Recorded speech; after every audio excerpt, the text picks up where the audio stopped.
हम शंकर जी को जल कहां बैठ के चढ़ाते हैं?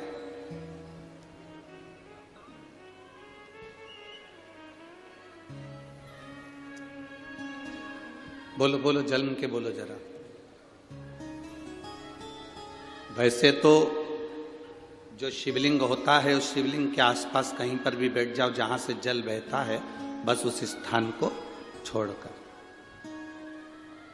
पर विशेष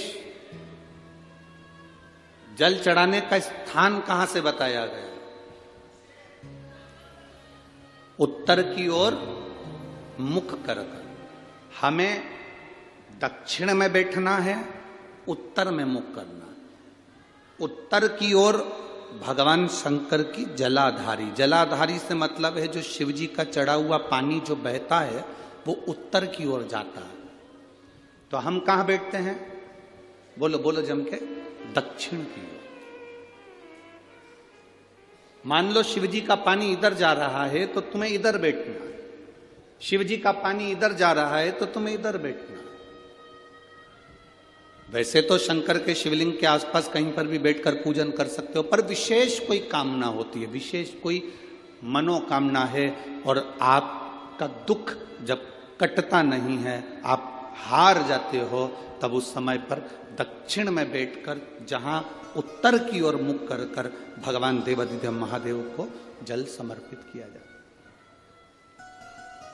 उत्तर दिशा में ऐसा क्या है कि शंकर जी का जल उत्तर की ओर जाता है? ये उत्तर और दक्षिण, ये दो दिशा तो हमारे यहाँ बड़ी विचित्र मानी जाती है। हमारे यहाँ सबसे अच्छी दिशा, कोई मकान भी लेता है तो कहता है पूरा पश्चिम का मकान होना चाहिए। कोई मकान ले, पूर्व का मकान हो, पश्चिम का मकान हो। कोई दुकान ले तो कहते हैं पूरा पश्चिम का मकान दुकान हो।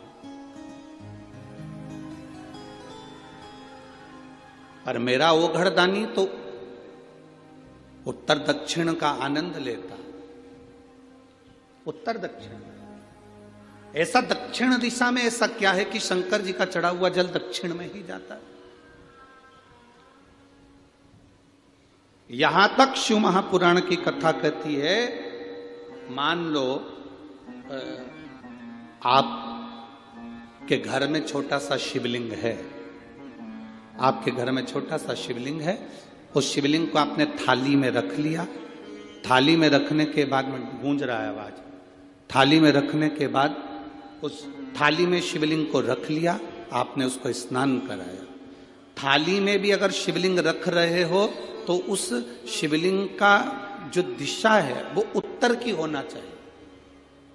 भले आप मंदिर में पूरा पश्चिम में बैठे हो, आपके घर का मंदिर तो पूरा पश्चिम में ही होगा। आपके घर का मंदिर कहाँ होगा? पूरा पश्चिम में। पर शिवलिंग की दिशा कहाँ रखना है?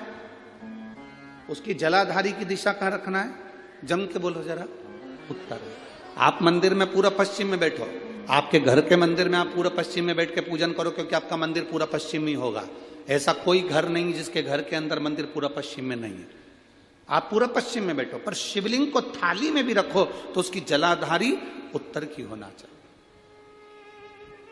आपने अगर स्नान कराया है, शंकर भगवान के शिवलिंग का जल जो आप लेकर जा रहे हो विसर्जन करने के लिए, शिवलिंग का चढ़ा हुआ पानी जो भगवान को हम घर में स्नान कराते हैं, भगवान को घर में नहलाते हैं, स्नान का जो जल होता है उसको हम ले जाकर जब वृक्ष में डालते हैं, उस समय पर शंकर का घर में चढ़ा हुआ जल जब हम ले जाकर उसको डालते हैं वृक्ष में, अगर आपका ध्यान उत्तर की ओर है, आपका मुख उत्तर की ओर है, भले आप जल डाल रहे हैं पर मुख यदि आपका उत्तर की ओर है तो आपकी मनोकामना पूर्ण होती ही है, ये निश्चित है।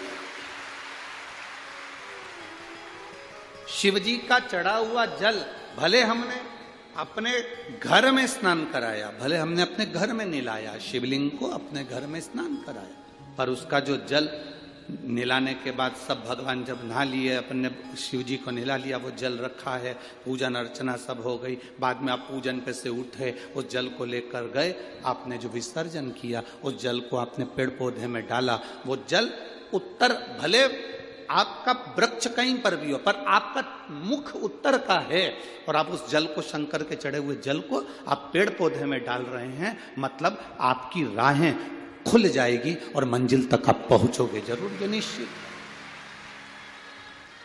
निश्चित था।